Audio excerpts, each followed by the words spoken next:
If you follow VCC or attend our services or have heard about this church, one thing you might not know is that this is the second church that my wife and I started out to plan. The first church we planted was a massive failure. And it started off great. We had a team, we had a location, we had a logo, we had a name, and we were excited to reach Baltimore, actually Towson, Maryland. And through the process of planning that church, we just faced closed door after closed door, wall after wall, and we had to come to a point where we had to make a decision to pull the plug. And it was a hard decision. And in the midst of that decision, I felt like a failure, and I felt like, is the ministry for me at all? But in the midst of that failure, it led us to VCC. And it allowed me to be open to failure. And really, that mindset of being open to failure reminds me of a vacuum cleaner. My vacuum cleaner, this Dyson vacuum cleaner. Now, what you know about this Dyson vacuum cleaner is that we've had this for over 5 years. Oh my goodness, maybe 6 years.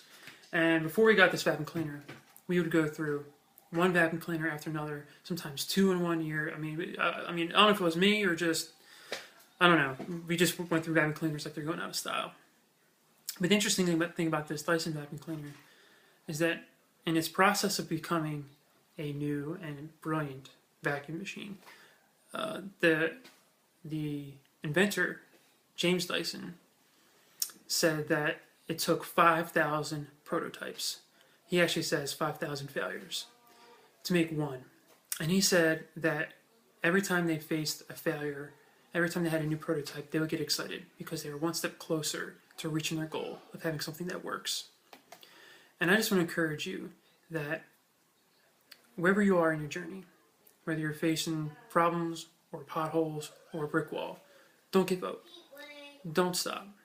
Because you might be closer than you realize. And that failure may lead you to a new discovery. Galatians 6 says this: do not grow weary in well-doing. Don't give up. And I just want to encourage you, wherever you are, whatever you're going through, don't give up. You're closer than you think, even if you feel like a failure.